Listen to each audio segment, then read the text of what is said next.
And so I tried having the courage to or what I perceived as being the courage to kind of like try and speak into that, trying to share my truth, my belief, what I wanted and what I saw.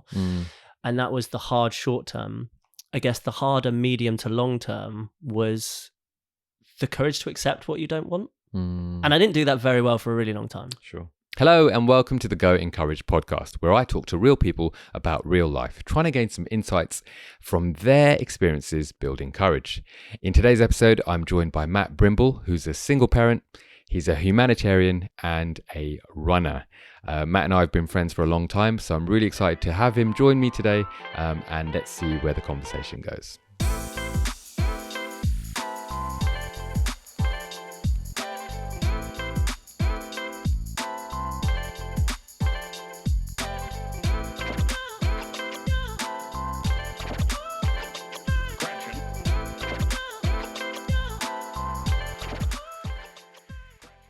Hello, Matt Brimble. How are you doing today? I'm good, thank you, Rix Banga. How are you? I'm good. Welcome to the Go Encourage studio. Thank you very much. Pleasure to be here. We are on a sofa today. It's casual. It's cool. Intimate. It's intimate. We might have to hold hands by the end of it. I'll be fine with that. Awesome. I thought we could build some tension first and, All right, and work our way there. It's a mystery. Don't let them know what the finish is going to be. Yeah, exactly. I get it.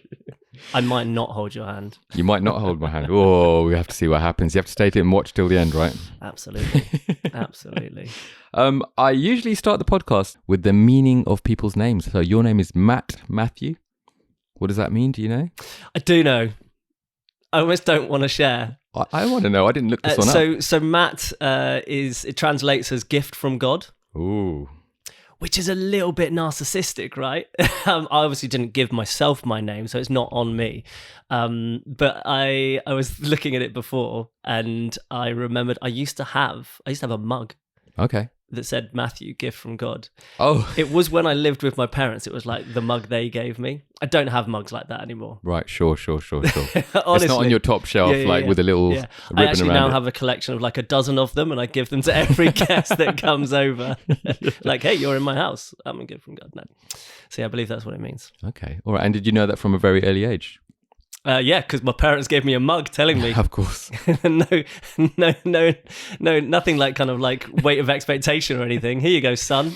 And do big things. Do you feel like that subconsciously made you think you were a little bit of a We've gift from gone God? deep real quick. I mean, that's how I roll. No, I'd like to think not. Okay. I mean, we all are to a certain extent, right? Yeah. Like, we're the lead in our own story, right? Yeah, exactly. So okay. I almost felt a little bit like gift from God is almost a bit generic, like we all are. And so I was like, well, what's my specifics? Oh, that's the opposite side of the scale. Yeah, quite. Yeah. Where's my one true identity? My one true identity. I like it. Where are you originally from? Where's your hometown?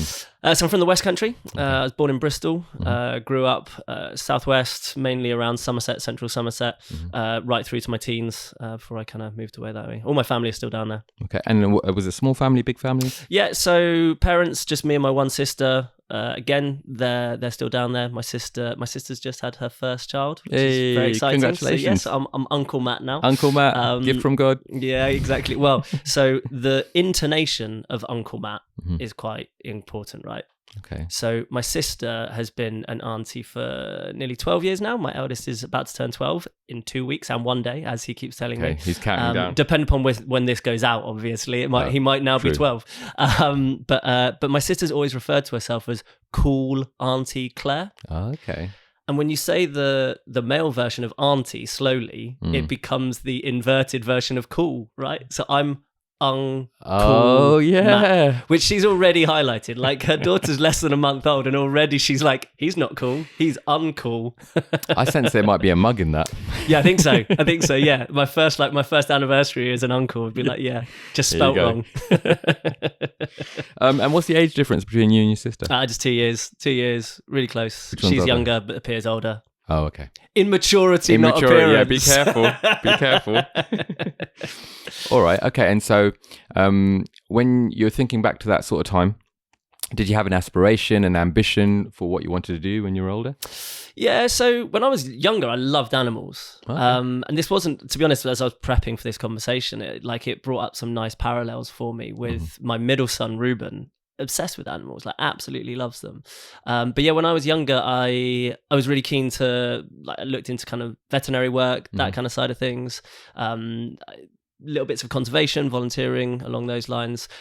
My first few steps in like professional work or education didn't actually take me down that route. But yeah, when I was younger, it was very much like animal conservation, environment focus. And I know we know each other, so I know you've done a little bit of that later on in life. Yeah, but not sequentially, right? Not sequentially. Yeah, I took a couple of tangents, responsible tangents, which I then discarded as responsibilities for the... Who needs them? Yeah. Responsible people is fine. It's okay. Yeah. So what kind of things did you do with animals later on?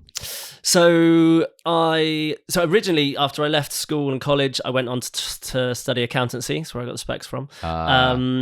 But as part of that, I had agreed with the firm that I was working with that I was going to take a 6-month sabbatical kind of thing. It was a gap year.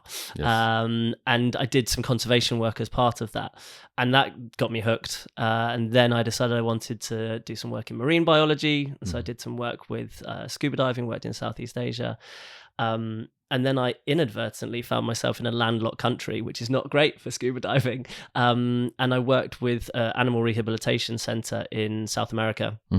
And basically fell in love with the location, with the organization, with the people that were there, the ethos they had, the dedication they had to give their small part to the protection of the planet and to working with endangered species.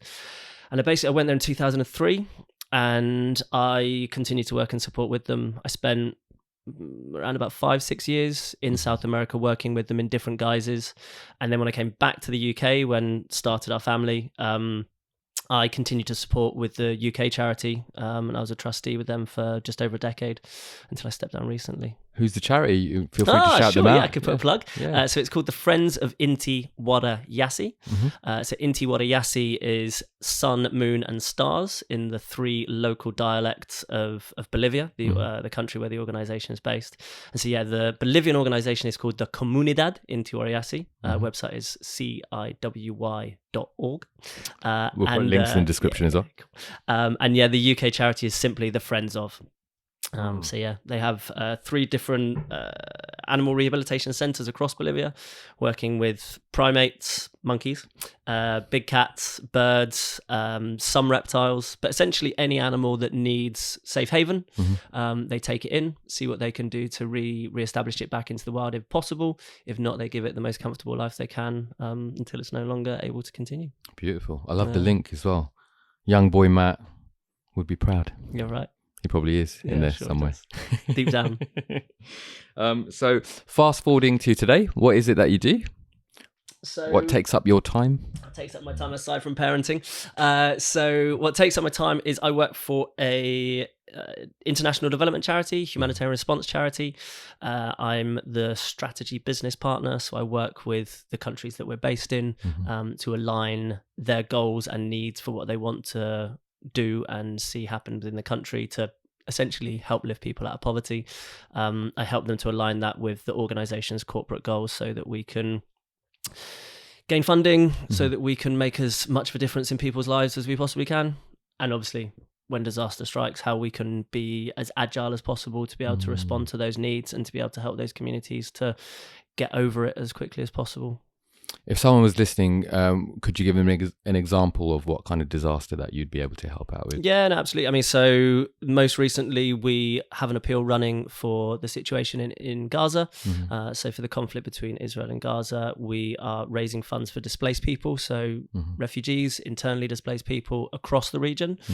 So we are there. We have a presence in and around the Middle East already, working with man-made conflict, essentially war.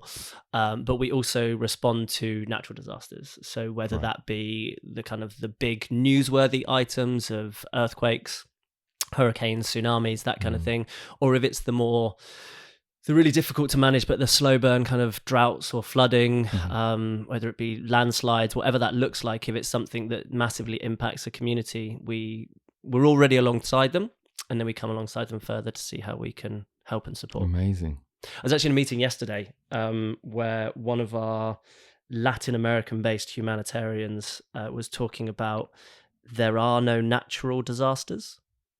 And it raised a bit of conversation because it was like, well, an earthquake is a natural disaster, a hurricane is a natural disaster. But her point was, it's a natural incident. Mm-hmm. The disaster comes from humans' ability to how you can respond to that. Right. And I found it really interesting. So I was like, I was in the camp of like, well, yeah, there are natural disasters. Come on, Hilda. Mm. But like, for example, we've had a couple of storms come through, didn't we? So we had like Babette, Kirun, because everyone's calling it Kieran. Right. And that wasn't the right pronunciation, apparently. Oh, I didn't even know that. I have a stat about UK storms this year as well. And obviously we had like Debbie. And like, they're really strong storms that are coming in. But because we as society are able to respond, you don't see the significant impact you do when hurricanes or earthquakes strike communities or countries where they do not have the ability to be able to build back as quick. Interesting. So because we have those resources or those structures in place, it wouldn't be considered a natural disaster then, according to her, in terms of this conversation. Yeah, and I guess it's to do with the scale of impact as well, right? The number of people that are hurt, displaced, lost. Interesting. It's not where I thought you were going to go with it. I thought you were going to say they are consequences of the way that humans, look after the Which planet. is what I thought was going to happen, right? Because there is, and a lot of the work that we do as well. So without getting into too much of the detail, but one of our corporate priorities is looking at environmental and economic sustainability, right? So if you want to help a community become more resilient, they need to have economic stability and ideally environmental sustainability. I mean, we're all yearning for environmental sustainability, right? Like we're mid-November and I just put washing on the line. Like I shouldn't be able to do that. But in order to be able to have both of those things, you've got to be able to have a focus on what our impact on the planet is. And there is a correlation that states that we are seeing a greater frequency of natural disaster because of the state that the planet is in. But that's probably a theme for a different podcast, right? Yeah, it probably is. I thought I could ask you some quick fire questions just so people could kind of get a little bit to know you a little bit better. Before I do that, I want to make sure that we sound okay. We sound okay. All right. So here we go. Are you ready? I am ready. I always say the quick fire, but they never are. So let's see if we can make them quick fire. I'm on it. Okay, here we go. Favorite cuisine? Thai. Go-to comfort food? Cheesy pasta. You could have answered that one for me. I Carry know on. that one. Quick fire. Preferred clothing choice? Hoodie. Win. Favorite place? Somerset. Oh, and you're well travelled as well, so that's a massive compliment. It's all about home, mate. Top season and why? Summer, Matthew. Summer, so I don't need to wear my hoodie. Such an enigma. Star sign? Leo. Are you more spiritual, religious, believe in a higher power? Are they options or are they all the same thing? I think the way I phrased it sounded like options. Yeah, I'm religious. Okay. Cats, dogs, both, neither? I like both. I have neither. Okay. Do you have a preference over? No, I like both. Yeah. Okay. Last movie you watched? The last movie I watched was Raiders of the Lost Ark. Oh, great movie. I've seen it before. Yes, but it was the first time watching it with my children. Oh, what did they think? They enjoyed it. Yeah. They enjoyed it, yeah. We're not quite ready for Raiders of the Lost Ark yet, like the face melting. Oh, yes. But they want to watch another one, so we're on it. They're hooked. Excellent. All right. I'm excited for my 80s, 90s journey into the back catalogue of movies. Quick fire, keep going. Yeah. You took us off. Current TV show or book that you're into at the moment? Oh, TV show. I've just finished a couple. So I just finished Loki very recently. I've been watching that with the boys. I really like This Is Us. That's like my emotion. That's where I go to have a little cry. Yes. And I also I don't cry at this one. I just finished watching Gen V. I don't know if you watch Gen V. It's on Amazon. It's a spin-off of The Boys. Okay. It's quite graphic. I'm not sure it's appropriate for this audience. Don't watch it. I don't know. I've heard good things about The Boys. Yeah, it's very good. It's very good for a niche audience. Okay. All right. iPhone or Android? iPhone. There we go. All right. That was the fastest we ever got through quick Get fire. in, all about the PBs. Yes, and I like that you're an achiever, so you like to get things done. You told me. So we got through it. You see achiever, I see subservient. You told me to be quick fire. I was being quick fire. Perspective is important. I like it. All right. So some more about your personality, a little bit deeper now. So these aren't so quick fire. You can elaborate if you'd like to. Would you consider yourself an introvert or an extrovert? I'm an extrovert. You're an extrovert, so you source energy from being around other people. Okay. Yeah, absolutely. I can't, what year would it have been? I haven't done a Myers-Briggs for a while, but when I did one... Make it sound like you do one every week. Well, some of the time it feels like it, right? When you work in like big organizations, they're like, let's do another personality assessment. I was like, please stop assessing my personality. You can have this one this time. But no, at one point I did it and it came out ridiculous. It was like 92.5% extrovert. Like I was like, thermometers were exploding in the background kind of thing. Yeah. Okay. All right. And then love languages. So love languages. So Rix shares the questions in advance. I do share the questions. And in the love languages, you wrote the love languages in my order. Oh, did I? Which I quite like it to be that it's also your order, and we literally have exactly the same. It's all planned. It's all planned. So yes, I've looked at love languages a few times. I think love languages they are actually great. are in my order. I didn't notice that. This. I mean, this should be when we now hold hands. And cut. Shortest going courage ever. Yeah. So for me, physical touch and words of affirmation. Like absolutely my top two. Yeah, excellent. And I think I find it really interesting because a lot of people think about love languages as being a romantic thing. I've used it with teams at work. I've used it with friendships and relationships. And I think so also the word relationship I use quite a lot. And I've had people have been like, oh, we're not in a relationship. I was like, well, actually, the connection between any two people is a relationship. 100%. Yeah. You label that relationship however you want it to be. And so using the term relationship as being just the bond between two people, I think they work for every relationship. And I think it's really helpful to understand both directions. I'm going to throw something into the mix there. I did quite well in a job that I was in. And my manager, he would be, saying, yeah, you did a great job, da da da da da. But it was the pat on the shoulder. Just like, hey man, you did well. That meant the world to me, and then that conveyed exactly what he was saying to me in a way that was more than words. And again, that's not a romantic relationship. That's just the way we relate to each other. So I'd agree with that. Are you more of a make things happen sort of person, or do you tend to go with the flow and let things happen? So I'd say I'm a make things happen kind of person, like the classic completer finisher. I'm trying to let go of it a little bit more. I'm trying to go with the flow a bit. All right. What was the sudden change? Not sure it was a sudden change. Well, I'll try to make it dramatic, right? Yeah. Ooh, there it is. So I think over the previous kind of 3-4 years, we've seen a lot of change and a lot of things that's happened to us that we haven't been able to control. And I think the challenge there is if you're a make it happen kind of person and you can't make the thing happen that you want to happen because of circumstance that are completely outside your control. That is difficult. That makes it really challenging. And it can add, not saying that I label it in this way, but it can add stress and build to anxiety if you're unable to complete the things you want to complete when you can't do it kind of thing. And so, I think I've tried to not let go of it, but maybe hold on to it a little bit looser. Everyone loves a good compliment, Matt.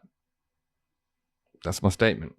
My question is, what's one that someone has said to you and what stood out for you? So I'm not sure if this is like the best compliment I've ever received, but it's definitely one that really stuck with me.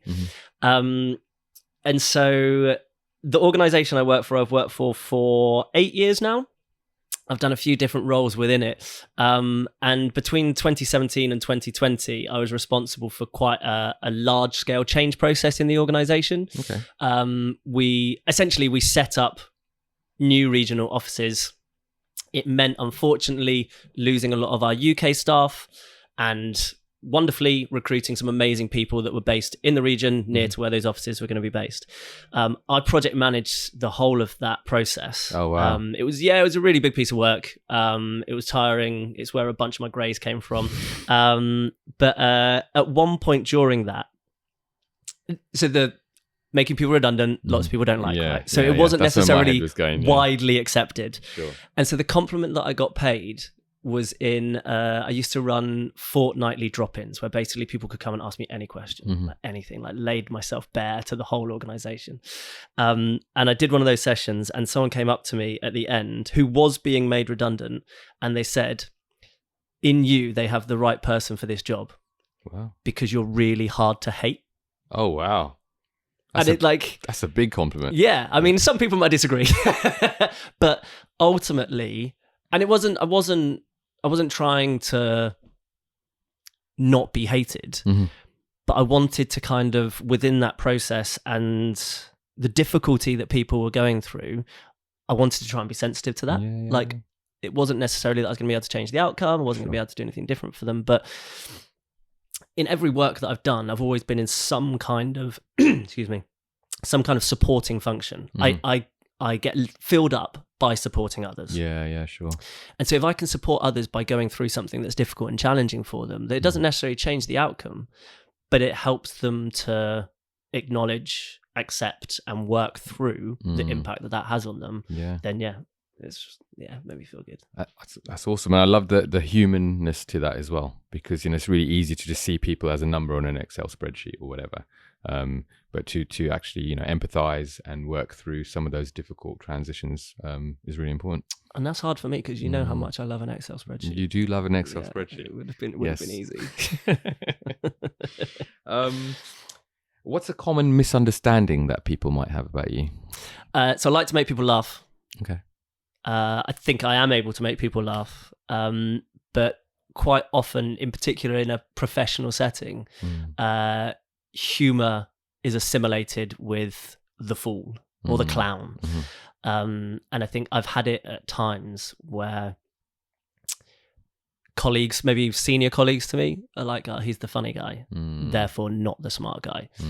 I think, you can be slapstick. You can, I was about to say Charlie Chaplin, but actually even Charlie Chaplin was quite an intelligent guy. Oh, yeah. But you can play the slapstick, you can play the clown, and you can be a fool. But then the art of humor is I believe, is something that is tantamount to intelligent. And so I wrestle with that, because I don't stop trying to make people laugh. I actually think it's a really powerful dynamic to be able to engage with people, make them feel comfortable, to be discussing stuff that is either difficult, hard to work through, but then to make them feel comfortable in that way. You can also bring lightness to it, and especially when our business is trying to stop people dying, right? Responding to death, responding to poverty, responding to people not being able to put the food on their table.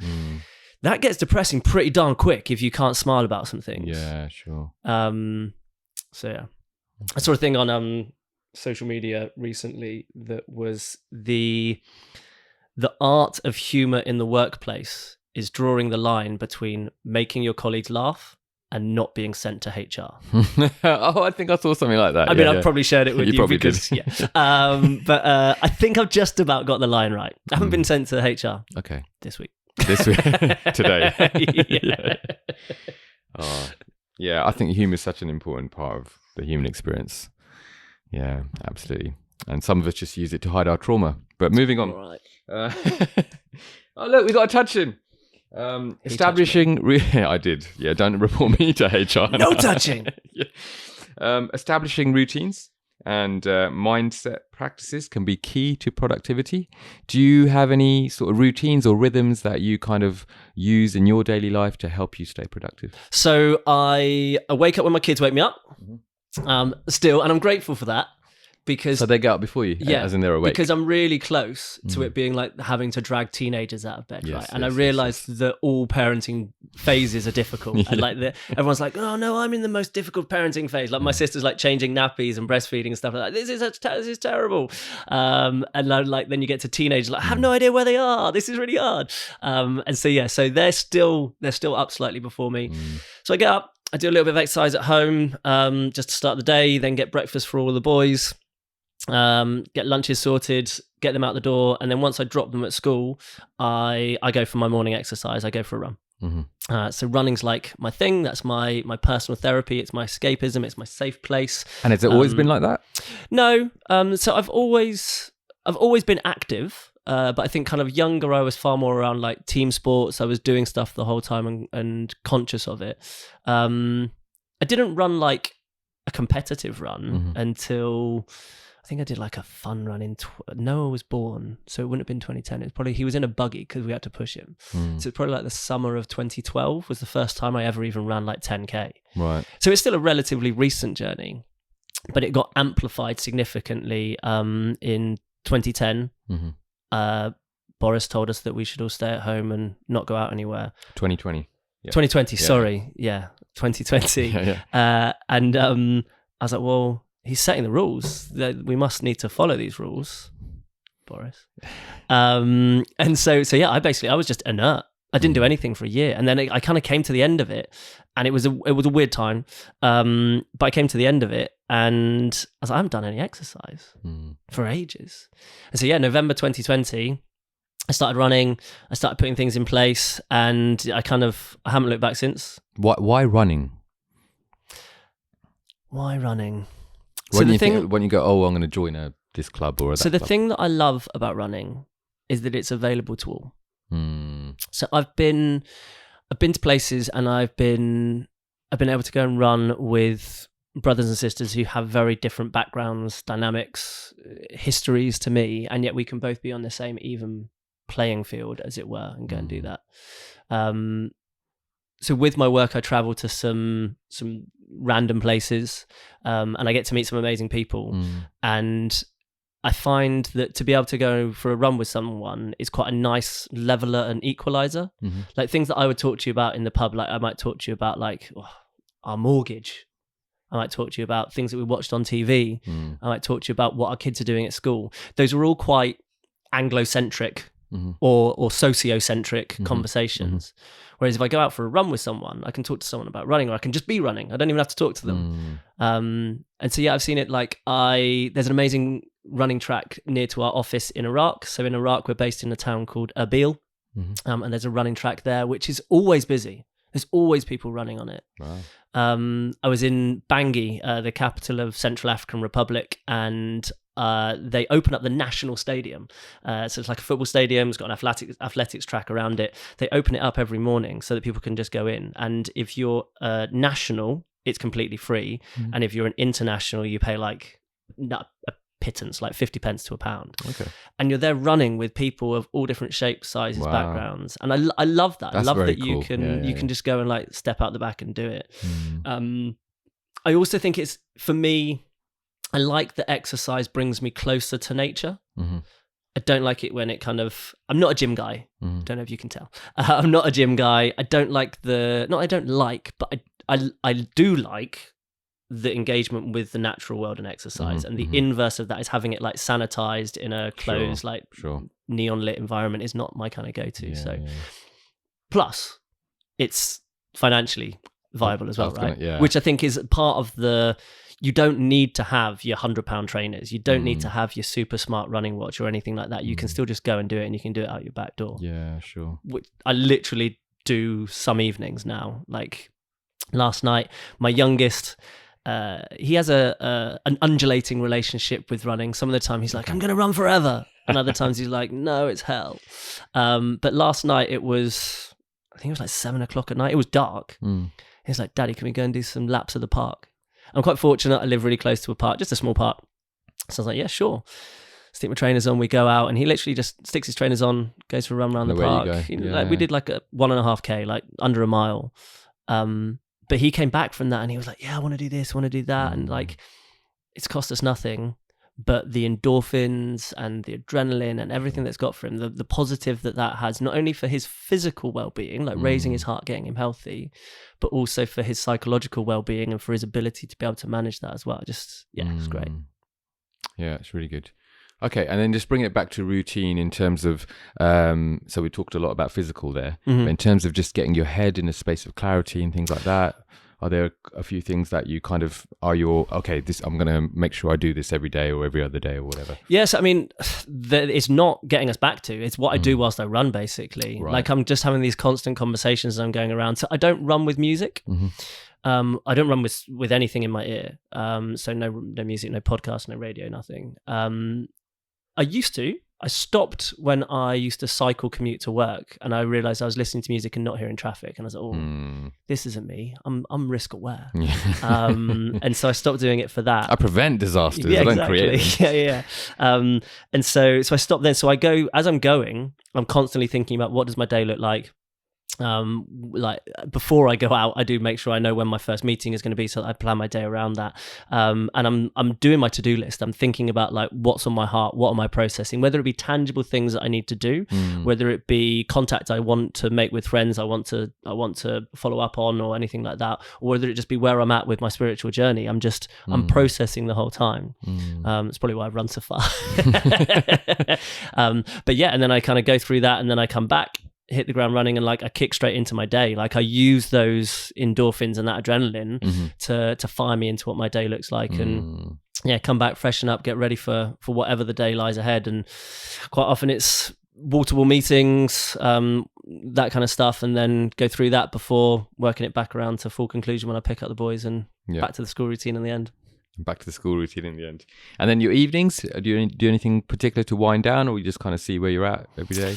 So I'm a solo parent. I'm separated from my ex-wife, and so I have the kids half the time. So when I'm with the kids, it's about them. There's normally activities. So there's Cubs, Scouts, all the kind of like the different paraphernalia, football club, all that kind of jazz. So I do that with them. And then when I'm on my own, I do still play football on a regular basis. I enjoy my team sports. I did have a season of playing badminton, which I really enjoyed, but that now clashes time-wise. And then, just kind of like working down myself. I try to see my friends regularly. Solo parenting is quite tiring some of the time. So sometimes I'm just going to crash, take some time. Grab that blanket. Yeah, exactly. Yeah. Okay, all right, cool. I thought we can get into the subject of courage. And so if we just take it on a grand scale level now, what does courage mean to you? When you think of the word courage, what does it mean to Matt? So for me, I was reflecting on this. I think it's the stepping into a space that you're not comfortable stepping into.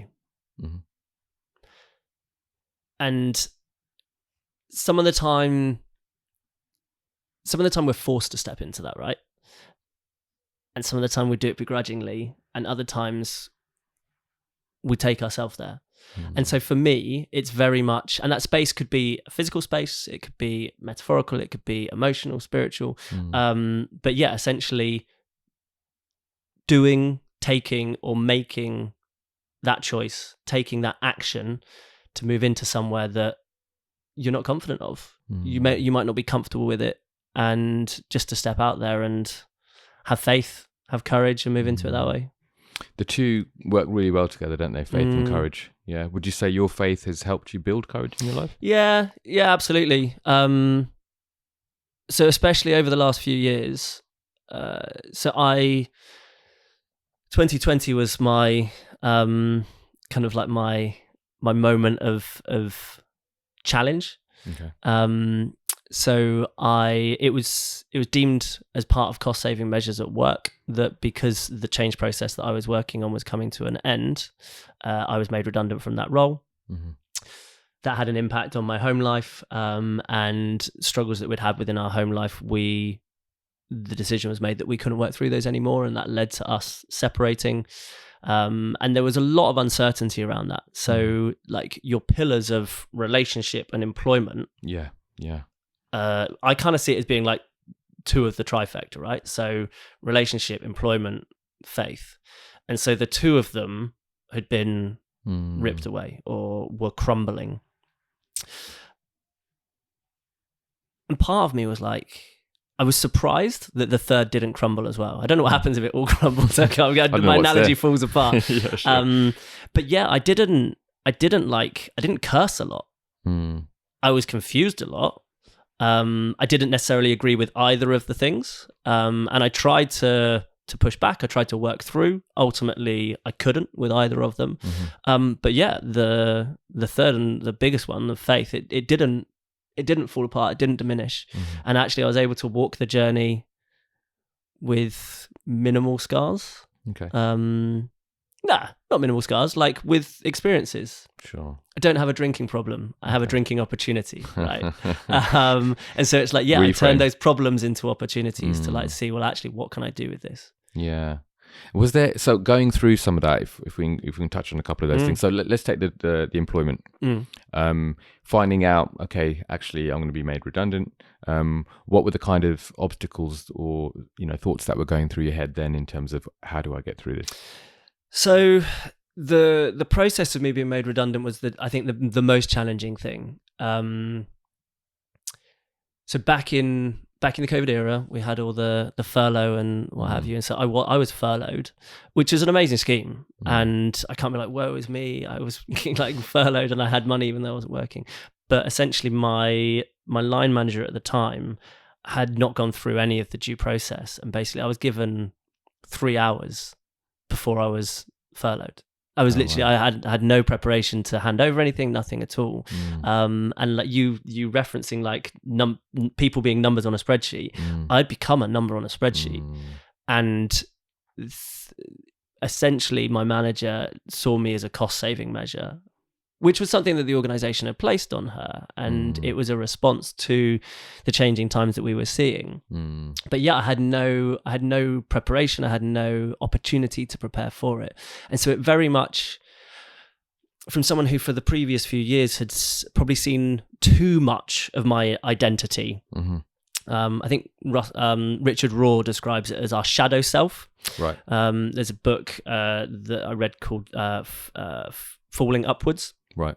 And he basically describes our shadow self as being that persona that we have of how we want people to see us. So quite often you'll meet someone and be like, so what do you do? It's like the first question. And I strongly try and avoid doing that because we are not what we do. Yes. We are our interests, our passions, the things that make us tick, the things that excite us. And so I try consciously not to put too much in my persona of what I do as my employment, but I'd inverted too much in that. Is that since then, or has it always been like that? Yeah, absolutely. Because I'd read the book before it, and I was like, oh, yeah, this is great. It's a book. But then after that, I was like, yeah, actually, I get it, because your identity is finite. Right, your employment identity is finite. Like that can change. That can be taken away from you. That can, by no fault of your own. Yeah. That can go. And if you're by placing, fault of your own as well. And by either fault way, of your own, absolutely. And so if you're placing too much into that, and that gets taken away, then you've got that gulf to readdress. And that's definitely where I found myself in. Moving forward now, it's not that I am not still really proud of what I do and the work that I provide for the organization, but it was hugely challenging. It's definitely something that I had to kind of like redress a little bit. And do you think, I know you read the book before that happened, but was that a really helpful part of that mindset change? Yeah, no, absolutely. Yeah. And I do think I've got far better balance now. It was really interesting. Again, I get 2 compliments in this way. Wow. I was on a work. God's gift. Yeah, thanks.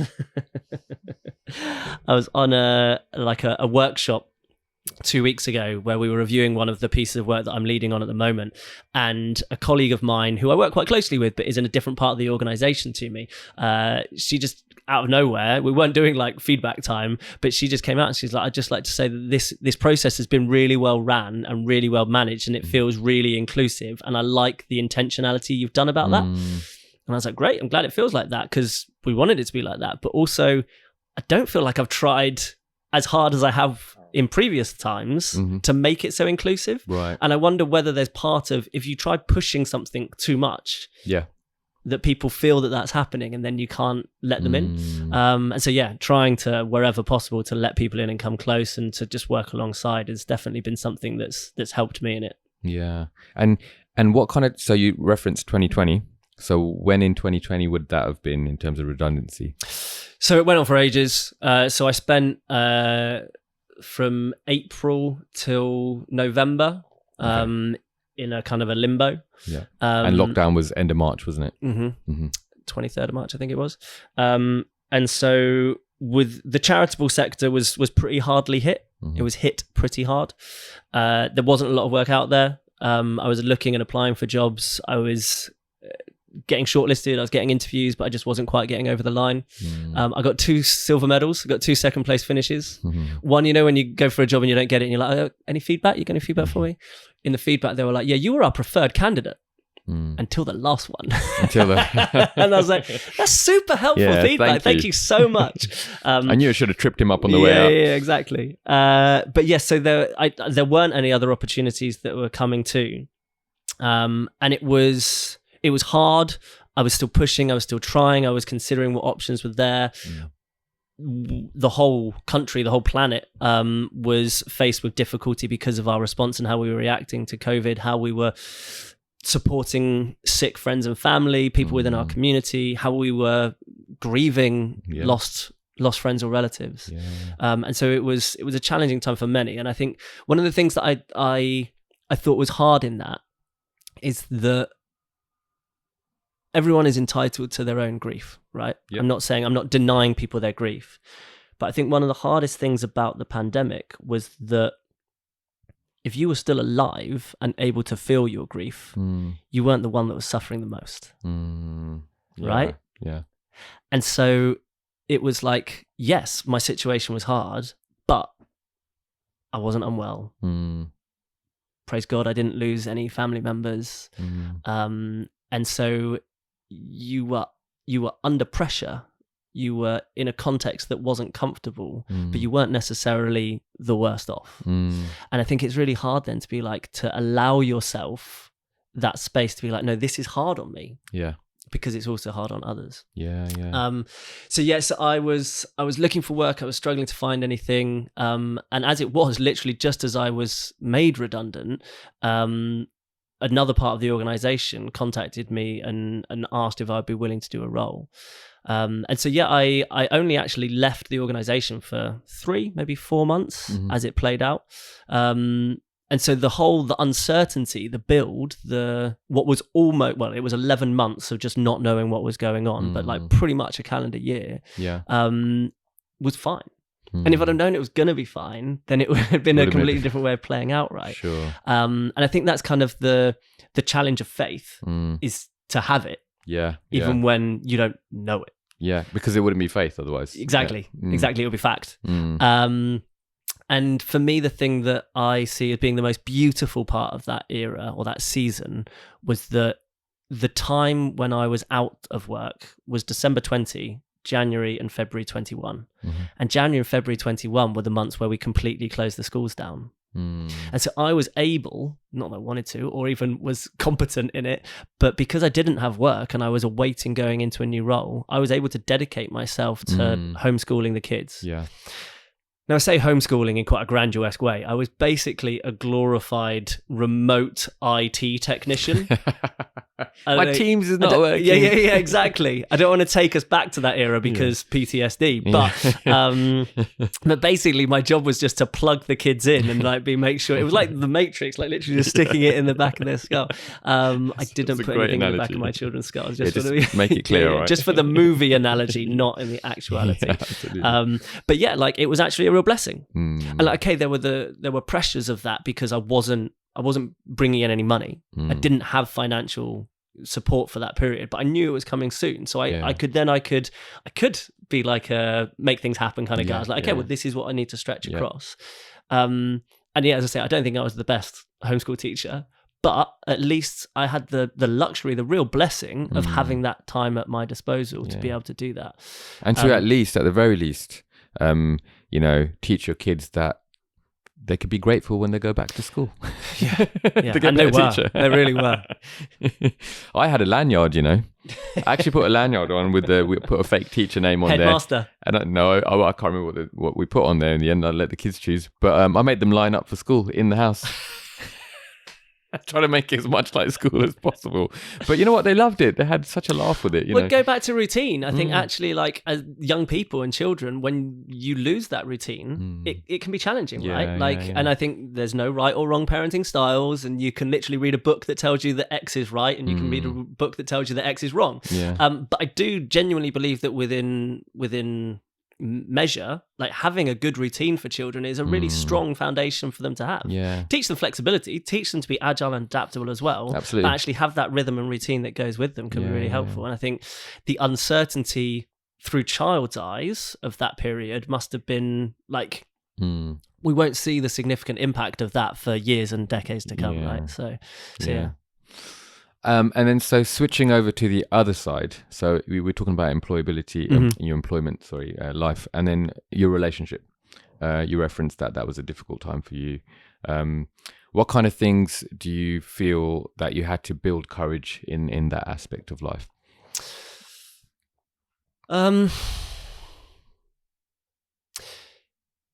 I guess you could look at it from a number of different ways. It was hard accepting a decision and a new reality that wasn't necessarily what I wanted. I feel very fortunate that within the end of our relationship, there wasn't any of the addictions, right? There wasn't any there wasn't anything that was like a catalytic moment that caused it to end. There was no adultery, there was no addiction, there was no abuse, there was nothing of that ilk. But it was just that one of the party didn't want to do it anymore. And so I tried having the courage to initially try having or what I perceived as being the courage to kind of like try and speak into that, trying to share my truth, my belief, what I wanted and what I saw. And that was the hard short term. I guess the harder medium to long term was the courage to accept what you don't want. And I didn't do that very well for a really long time. Sure.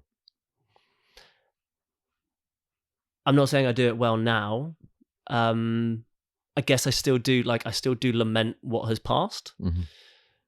But I've definitely tried to lean more into having the courage to actually step out into what this problem turns to opportunity, what this could be. And I think stepping out into... I was always or I considered myself to be quite an active and engaged father. I worked full time, so I wasn't as engaged as their mother in the early years. Sure. But I was always like, we tried to share school pickup, school drop-offs. We tried to work around different bits and pieces around where we could. But the stepping into having that far more active kind of present parenting role was something that was exciting and definitely I needed to kind of draw from myself. I think the hardest thing, and the thing that I try not to, because we're told very clearly, like, not to give heed to what other people think, right? Sure. We're told not to let that weigh on us. For someone who likes to support others, for someone who likes to please others, for someone who has words of affirmation as one of their love languages, all of those things make that really hard to be like, well, I don't care what anyone says. I mean, we're designed to live in community as Right. well, you know. We talked a little bit earlier on about that. And so there is an aspect of like, there's a blurred line of, you know, where you do that for yourself, you know, where you draw that boundary. Yeah. And where you feel that then that community doesn't necessarily see you or hear you or to the extremis want you kind of thing, then that's hard. And I found it really hard. And so for the 92.5% extrovert, I stayed inside a lot. Like I've fully shied back from social media. Like I'm glad I didn't do the whole like the cliched male trope of like slandering your ex on socials. I didn't do that. I just moved into the background, put my grey hoodie on against my grey sofa, and then see that I was there. Kind of blend out.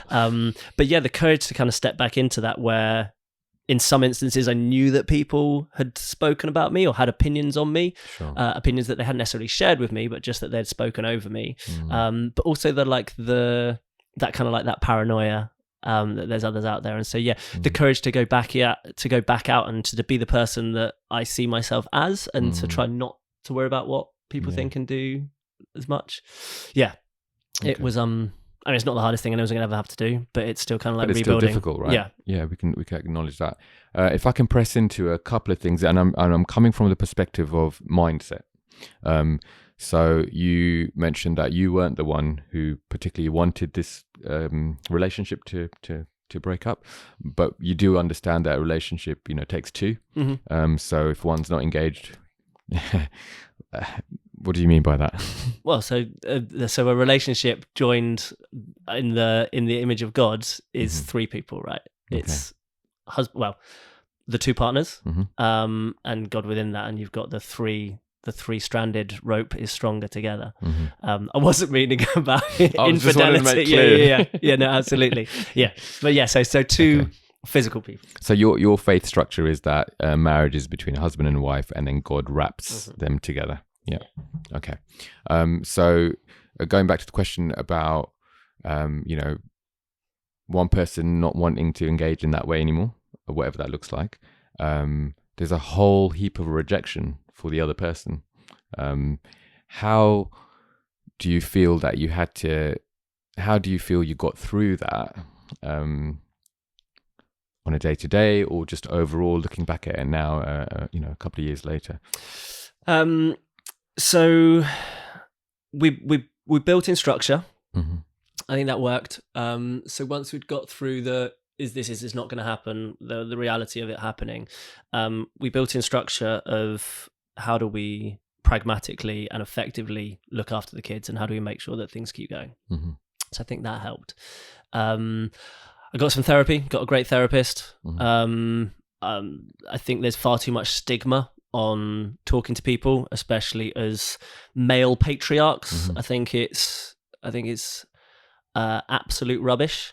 And I'm choosing those words because you said I'm not allowed to swear. If I was allowed to swear, I'd be a lot more firm in my stance. My preference was not to swear. It's not that you're allowed. I think that genuinely, though, I think it's ridiculous that, I mean, you see the statistics for male suicide, right? Yeah, they're high. Right. And that's largely because there's a stigma around men talking about their feelings.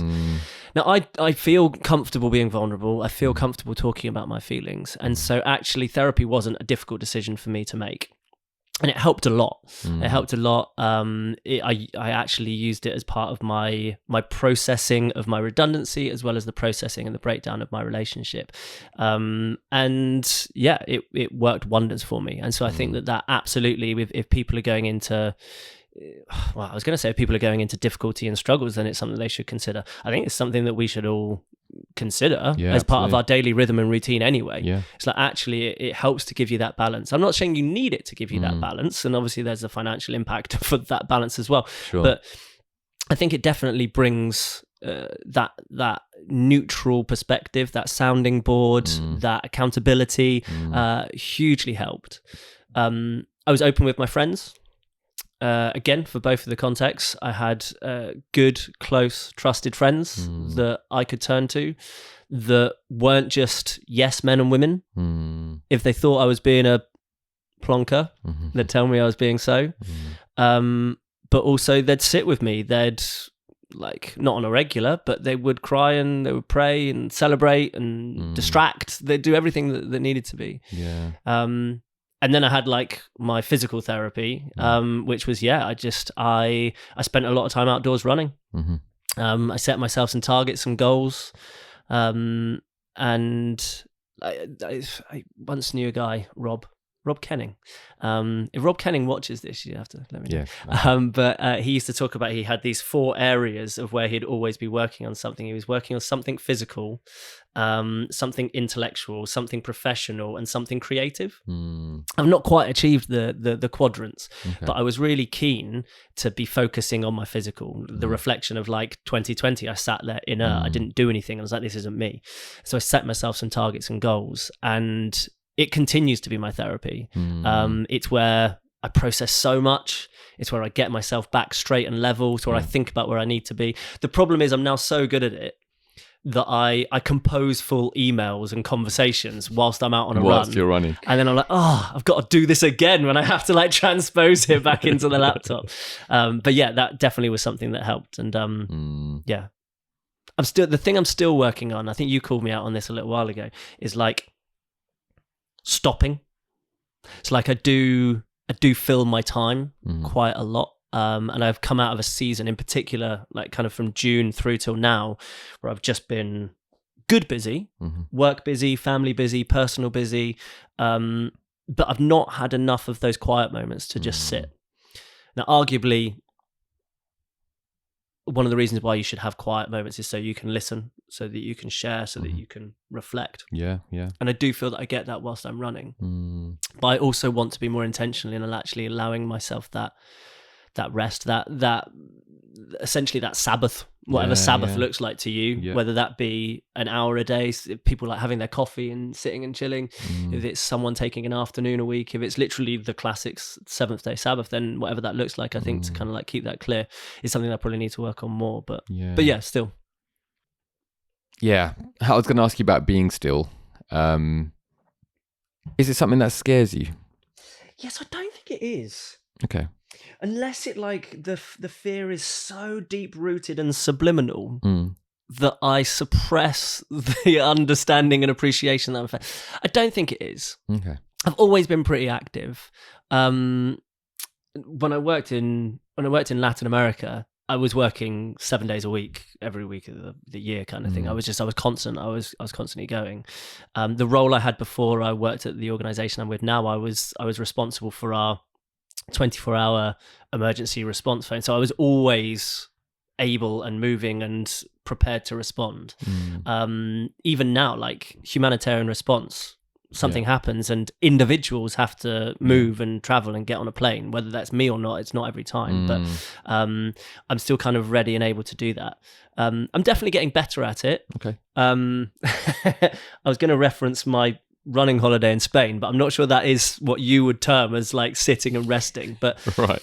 I think... Did you run a couple of marathons Do you want me to answer that question? in Spain? Well, I was going to get into your running a little bit more. Okay, we'll do that in a minute. But yeah, 7.5. But no, I think...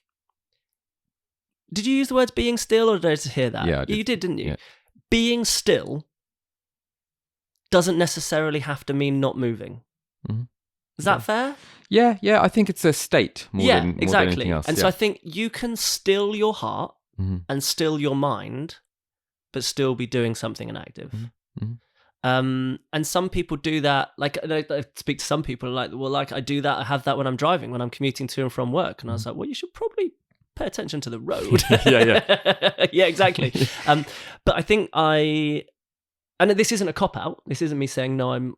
I'm doing it, so I'm not afraid because I'm doing it. But I do think that being still can look like different things for different people. I think that's fair. But to answer your question, no, I don't think I am. But to explore that, I am committing to try and do nothing more, if that makes sense. Just to make sure that I'm not. Yeah. To like cross-analyze myself a little bit, to check myself, to make sure that there's not something deep-rooted that's underneath there. Sure, and you know, if you speak to an alcoholic, someone who's addicted to cigarettes, gambling, I mean, these are classics, right? There is an addictive nature about that. But if you're addicted, let's say, to productivity, getting things done, staying on top of things, being in control and all the rest of it, it's the same sort of thing that's going on underneath, but it's a lot harder to see in life, you know? I facetiously make jokes about it. I like, it's a good job that I got addicted to exercise rather than sex, drugs and alcohol, because I'm like, ultimately my addiction made me look healthier. But yeah, it's real, it's a thing. Like people do get addicted to exercise. The endorphins are a drug, right? It's something that makes you feel better, which is essentially what it is. Although I've heard people say that like running is essentially like the opposite to narcotics. Right. It's like drugs, my belief is, make you feel really good whilst you're taking them, and then afterwards you feel awful. Whereas you go for a run, you feel awful whilst you're doing it, but then the release of the endorphins is what makes you feel good afterwards. But it's essentially what releases your drug. But no, I'm conscious of it. I'm conscious that there is that addiction element to exercising and to what that looks like. In terms of your running, you've had some goals that I know you've smashed. Can you tell us a little bit about those? What have you done? Sure. So when I kicked myself in the backside in the end of 2020, 2021, I decided that I wanted to try and run faster to see if I could get some speed goals. So I set myself some targets for a 5K, a 10K, a half marathon, and tentatively, I'd like to say tentatively a marathon, because that's the one I didn't do. But yeah, basically, I tried to work really hard on getting specific times over 5, 10 and 21 kilometers. And I achieved those goals. Some of them I did on my own.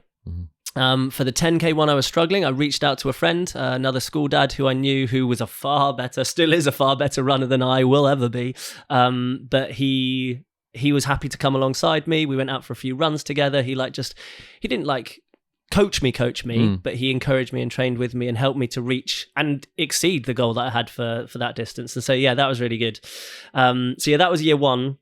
And then I kind of come to the realization that having got to those times, like if you keep seeking a slightly faster time, the chances of you getting significant gains diminishes, and the chances of you being more likely to pick up injury or have something that's going to stop you exercising increases like exponentially. And so as it came towards the end of 2021 and the end of my 30s, I decided that I'd flip the script a little bit, and I met some guys. I got in with a bad crowd. Oh, the bad crowd. Yeah. And I started running like hill runs. I started running long distance. And as a birthday present to myself, I signed myself up to a random mountain marathon in North Macedonia. Present, you say? Yeah, present. Yeah. What a treat. What a treat. Okay, and tell us a bit about that. So yeah, that started a different journey. So I love it. I absolutely love it since then. So I trained really hard for it. It was, I'd say it was a marathon. It had 2.7 kilometers of elevation. It was basically running up and down these big hills. In a country I'd never been to before. So that was kind of the present to myself. I went with two good friends of mine, part of the bad crowd. Actually, one was part of the bad crowd. One I think I dragged into the bad crowd. Right, okay. But yeah, did you get commission? Did you get a referral fee? No, not at all. We got, at the end of this one, we did get like a free beer and vegan burger, but that was pretty much the only payment that you got. Right. And yeah, the reason I ended up doing this one, because you don't wake up one day and be like, I'm going to go to Macedonia and run a mountain marathon. You definitely don't. There might be a nightmare I might wake up from. One does not. So I was like, I wanted to go to a country I'd not been to before. I had a window of time when I was going to be able to do it. So I was looking at a particular time. I didn't want to spend lots of money. So I wanted to go to a country that was going to be relatively cheap and a run that was relatively cheap. Because it's an industry as well, right? I know I've said previously in the chat that that running's great because it's available to all. But where something's popular, there will also always be people that will look to profit from it. And so there are different things. That's at marathon level and the competitive level, isn't it? Whereas before you were talking about just going and keeping exactly. fit, so And most of my running, to be honest, is just going and running. Like I just love just going out there. But the other thing that was the slight kind of like competitive nature of me is I wanted to look at one that not many Brits had done before. Right. So one of the reasons I signed up for this is it was a relatively young race. There'd only been five incidents of it before. Iterations. There'd only been 5 events before. And no Brit had ever completed it previously. Right. So I was attempting to be the first Brit. Of course, I then took 2 Brits with me. So I was like, dang. And another 2 signed up. But yeah, I'm proud to say that not only did I finish it, I did finish it as the fastest Brit. Come on. So this is the moment for the hand touch. Yes. There we go. So yeah, I was the fastest Brit to complete it. Like it was high, it was hilly. I think it was like 5.5 hours. So not like a super fast like marathon time, because of the altitude that was involved. But yeah, 5.5 hours. And they've had it again this year. So they had it in 23. Brits did run it. They did not run it as fast as Matthew Brimble ran it. So yeah, still current British. I like to refer to it as the North Macedonia Vodnamatka Trail Marathon British World Champion. Just rolls off the tongue easily. Exactly, right? But yeah. And so, yeah, I carried on from there. I really enjoyed it. And I've done a couple of other bits and pieces. So I took part in a 100K run. I've done a few 100Ks now. Wow. I thought it might have been something that I was able to do. So I kind of sounded it out against a couple of friends that had done it previously and done longer distances. And then one weekend I didn't have anything on. So I ran from London to Brighton. As you do. Because a mate was turning 40 as well. So I ran to his 40th birthday party. Didn't take me many drinks before I was a bit tired at that one. But yeah. Wow. How much more do you want to talk about? Like I can tell you about, do you want to list them off? I think what I'm really interested in... Talk about Spain. Okay, what you're interested in? What I'm interested in is the mindset in that. So let's say you're running your first mile, right? Say you're like me and you don't like running, okay? So you're trying to push through that first mile and you're going, I hate this. I hate what it feels like. I'm at 0.8. I just need to push through that last bit. Is that very much different to then going on to running 10 miles or 25 miles? Is the mindset in terms of pushing yourself forward the same throughout? And then the numbers just become, So weirdly, and this, I don't want this to come across wrong to people who are on an exercise journey where a mile is still a great achievement, or a 5K is a great achievement, because they are great achievements. Yeah, because every 5K you run, you've done far better than everyone that stayed on the sofa, right? And I still, like, that is an absolute truth. I'm with you. And I celebrate anyone who is on any part of their running journey. So I don't want this to come across wrong. I do think that some of the time when you run longer, greater distances, it actually becomes easier to keep going. Right. And the reason I feel that is I know I referenced before that I pulled away and shied away from all things social media. One of the social medias that I did keep with was with Strava. So like the running and exercise, well, I think it started as cycling, but essentially exercise app. And it appeals to me because it helps me to track things. I'm a data guy. It does motivate me. It's not like purely altruistic going out there. I like to see how I'm doing, how much I've done, and like how I'm tracking against previous. But there is there's a Strava arrogance out there as well, right? Right. Where it's like people will be like, go out on a run and they're not quite as fast as they were, and they'll label it with like casual pace. Or people won't put their runs on because they feel self-conscious. Right. And for me, that's completely against what you should be exercising. Is that for. so? I'm not familiar with the app, but does everyone see your Strava run? Not everyone. I mean, it depends on how you set it up. It's not dissimilar to how you'd have your close friends on Instagram, let's exactly. say, or whatever. So like if your profile is open, then everyone can see it. But if it's closed, then only your contacts and the people that you share your information with can. And so it should be a trusted space, but there's still, I mean, social media should be a trusted space, but we know that it's not. And like it is, it has its pitfalls and its dangers and hazards with it as well, right? So I guess the point, I mean, when it makes it easier is that if you're running a distance that lots of people know about, lots of people know what good looks like, and there's a risk that people judge whether what you are doing is good or what you're doing is less good.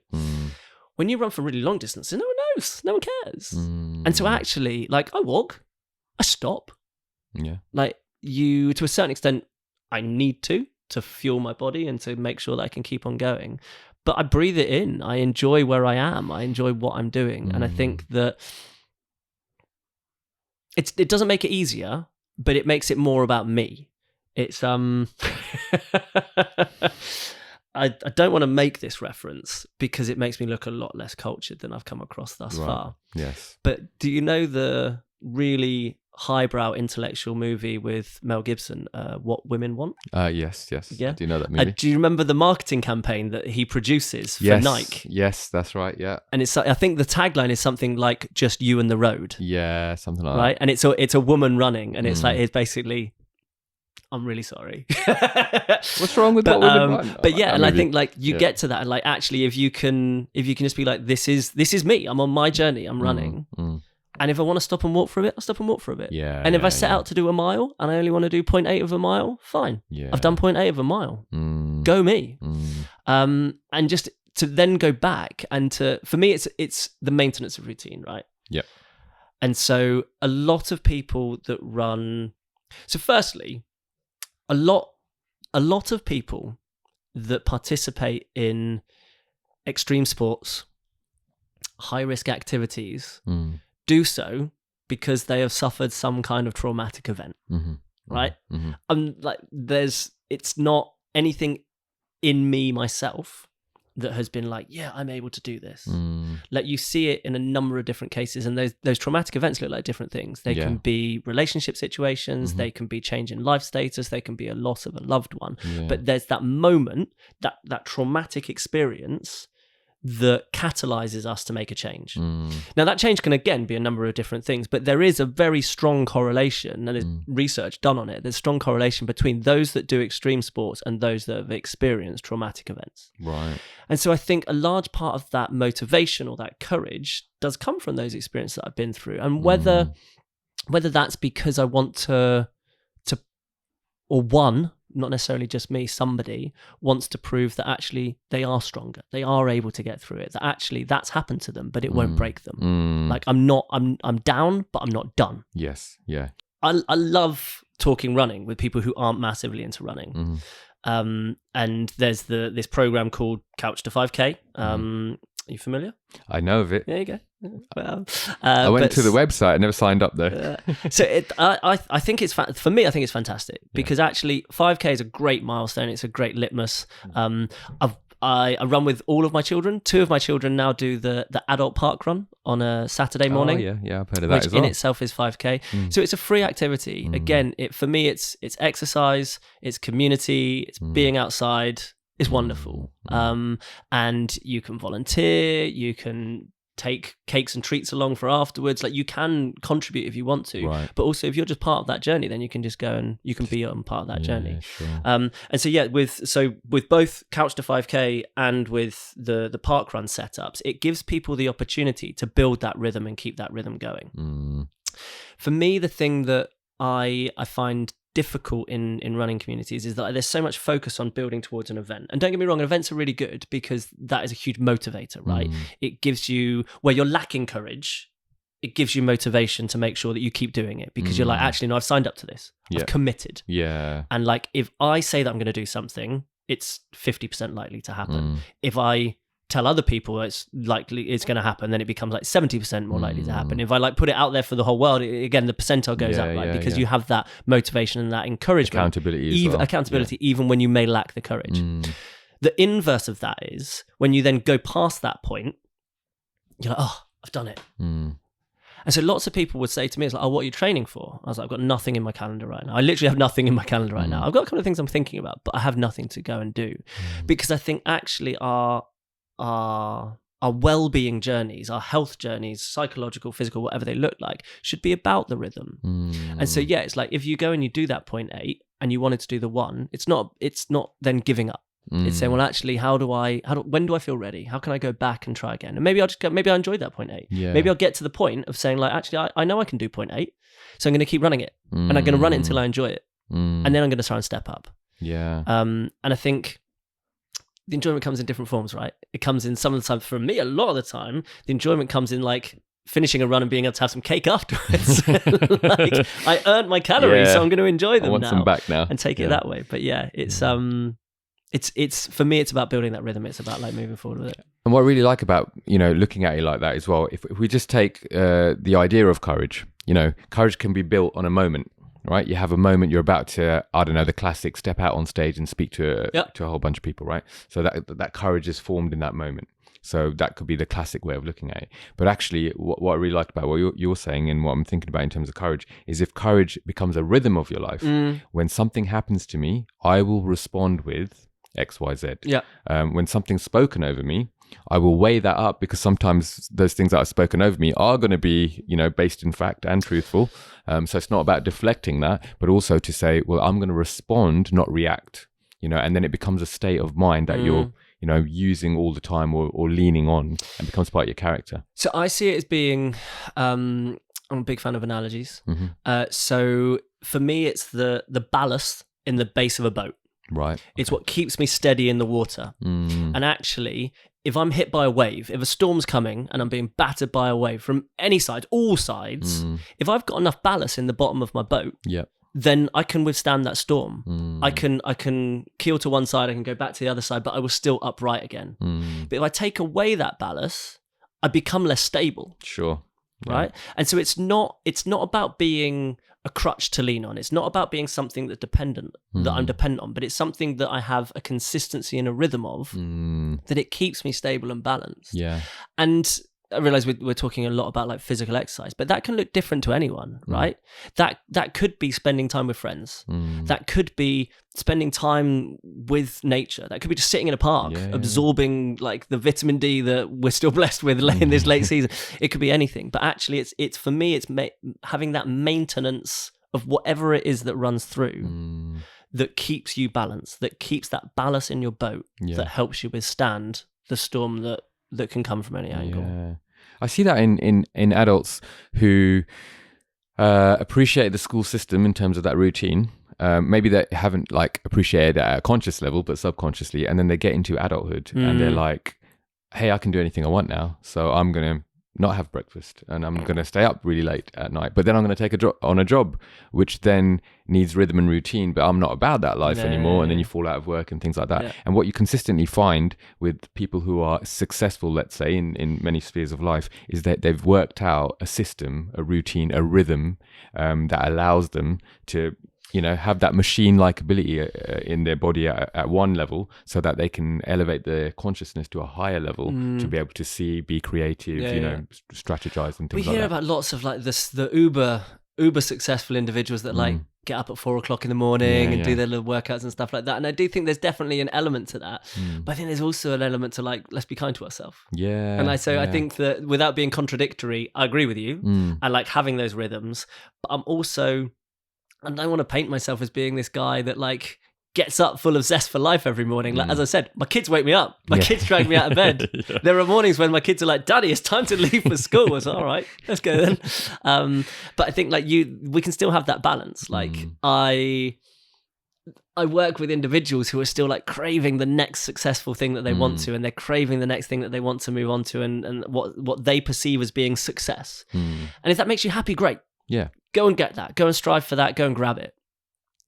But also, I go back to the kind of like the shadow self stuff that Richard Rohr talks about. It's like, well, actually, is your image in your employment, is that actually yourself? Does that bring you true happiness? Goes back to identity. Yeah, exactly. Yeah. Is that your identity that you want to be seeking? Or is it that you want to find real balance? And I think for me, I'm quite conscious of like when I was really keen and focused on times and running fast, I enjoyed it. Like it was fun, there was lots of adrenaline, but I was wondering like how much is it that I've chosen these times because I know that other people will understand these times. I'm not saying that's exactly what I did, but there was probably an element to it. Sure. Whereas now, I very much like when I did my first 100K, I was like, I wonder if I could do this. I literally didn't know if I was going to be able to do it. I was like, yeah, I'll give it a crack. And then other people have talked to me about other things that are fun to do. Fun. So there's a walk that you can do around London called the Capital Ring. Right. It's like 16 sections, and it basically follows paths that go all around London. And it's wonderful, and you should definitely do it. Most people do it as walking over a series of weekends. So I ran like 3/4 of it with a friend, and it was brilliant. It was a great way of seeing London, but I did that because I wanted to do it. I wanted to see what I could do. It didn't cost me any money aside from the snacks that I bought here and there. And that train journey, the train journey home, yeah, exactly, when I was like broken. But like I think it's a case of like you do stuff because it makes you happy. Yeah. A number of people have said to me like, oh, you're doing this, like what are you fundraising for? Like I work for charity. I've worked for charities most of my adult life. And so I do understand the benefit of, in particular, like unrestricted giving, like just giving, saying you use this for whatever you want. Yeah. And I'm not judging people that fundraise on their journeys for smaller things. But I do this for me. Yeah, sure. I do this for fun.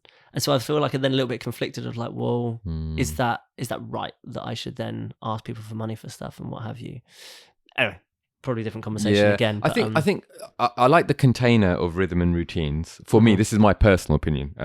I think if I have a container, everything then fits into that container. Now, I don't use it as a control thing. I don't use it as this bit is blocked out for having fun. So make sure you have fun within those 2 hours and then switch off, because life is life. We're human. We have emotions and the spiritual aspect and psychological aspect and all the rest of it.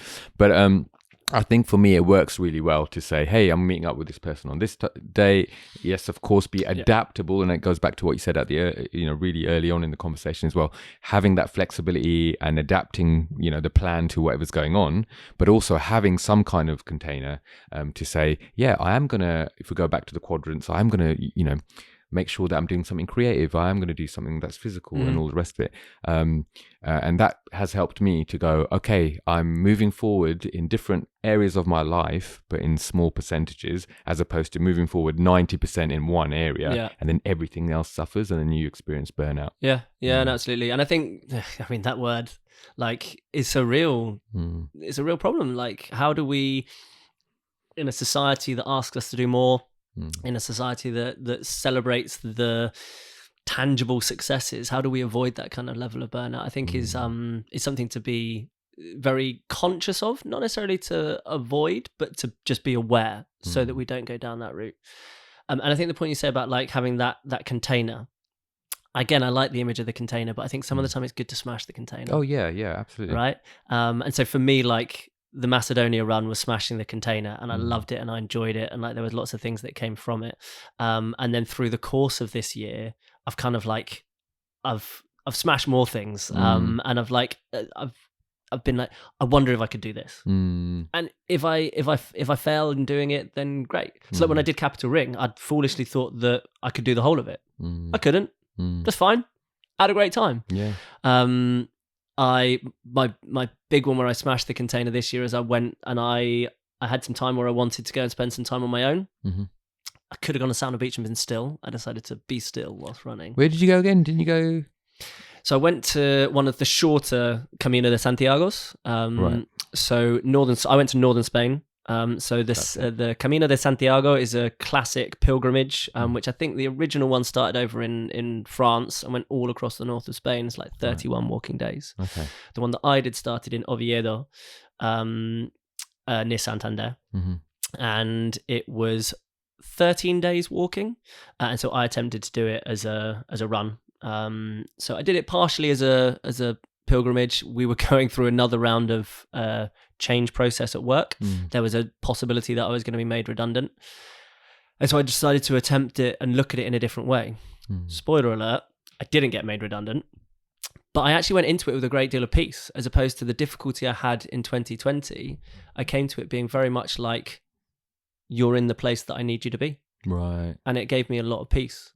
But yeah, I ran from Oviedo across to Santiago de Compostela. Santiago. And It's like the way it flows off the tongue. And yeah, so I did like 6 days of running and headed across there. Beautiful. Amazing. You'd be impressed that I walked past the Santander the other day. I might not be impressed, but Ant and Dec are going to be pleased with you. They will be. I might try and run past next time, just because I'm inspired. What advice would you give to those who are struggling with fear? And I know I don't want to. I wanted to. I don't know. I was going to say here's a specific situation, but let's bypass that. Let's just say if there was someone who's struggling with fear, based on your experience, how do you tackle things when you're scared of doing them? I think you just got to share it. Yeah. For me, it's having the courage to acknowledge that you're afraid. Like so often and again, I'm not saying it's a male-female divide, but I think there are a lot of men that struggle with saying I am afraid. Yeah. I do think it definitely does exist for women, and I guess a lot of the women that I am around at this stage in my life are mothers, and I think there's a lot of stigma around not having your stuff together as a parent. Let's be gender neutral, but I think that the stigma on mothers is far greater, that the expectation is that mothers should have their stuff together. But aside from that tangent, I think actually as men across spectrum, there's a difficulty in actually saying I am afraid. I'm concerned about this. I'm fearful of this. So the first massive step of courage is actually stepping out and saying that I am afraid. This is causing me stress. This is causing me anxiety. The two big steps for me are the acknowledgement of I'm in this position because of the feelings that I have, and I may not want to have those feelings, but I need to acknowledge that I do. And then the second part being sharing that. Yeah. And you can share that in a number of different ways, right? You can share that with your therapist if you're speaking to someone. If you're not and you want to start, you can share that with a new therapist. You can share that with a friend. You can share that with a family member. If it stresses at work and you have a good relationship with someone at work, whether it be line management, HR, peer, whatever that looks like, then share that in confidence. And a lot of big companies now have health and well-being Absolutely. And if they don't, have a word with your company, because they should. They should, yeah. But yeah, and I think, so for me, I think they're the two main pillars, is like the acknowledgement, the confidence to step out and say that that's what you're experiencing, and then the confidence to actually share that with others. Yeah. And I guess the third thing is then the confidence to be able to address it. Because the confidence of being able to address it may actually mean that you acknowledge more widely that you need to change something. And that could mean that change means stop doing something. And in my context of the recent time, I have stopped doing something that was part of my identity, something that maybe I was doing and it was making me feel proud. I was feeling pride, but that it was impacting other areas of my life. That I was like, well, actually, no, this is something that it isn't filling me up right now. It's something that I see as being positive, but I need to pass this on and allow someone else to do it because I'm not capable of it right now. And that's hard. It's hard because it can be perceived as failure, right? Yeah, absolutely. Internally and externally. Yeah. But I think you could also perceive it as having the courage and the self-awareness to know your limitations and to know how thinly you can stretch yourself and how you can spread yourself. Yeah. So, for the people who watched the beginning to see if we were going to hold hands, and they've forwarded it all the way to the end now, what would you say to them if they were struggling, trying to build courage in their life, really struggling with fear? What would be Matt's key takeaway point? Matt's key takeaway points in why you should not just be consumed with watching men hold hands. So I think 3 key takeaway points would be: be kind to yourself. Like, love yourself for who you are. Don't be afraid of stepping out into the unknown. Like, absolve yourself of fear. Like, fill yourself with that courage. And then the third part is build a team, whatever that looks like. Whether that be people that are your cheerleaders, whether that be people that you share with, but build that team around you that support you, that lift you up, that celebrate you. And those achievements can look like anything, right? They can look like small wins of going and doing something that you've been afraid to do that you're finally tackling. It can be having those conversations that you didn't know that you didn't know were weighing so heavy on you. Or it can be goals that you set yourself. Yeah. So yeah, I think it's be kind to yourself, absolve yourself of fear, show courage, and then build yourself a team. Build yourself a team of people that show you love, compassion, and celebrate you. I love you. No, I love that. That's great. If someone was listening today and they wanted to reach out, something resonated with them, what's the best way to get hold of you? So I am on social media. They can get me there. I don't spend a lot of time there. You can come and follow me on Strava.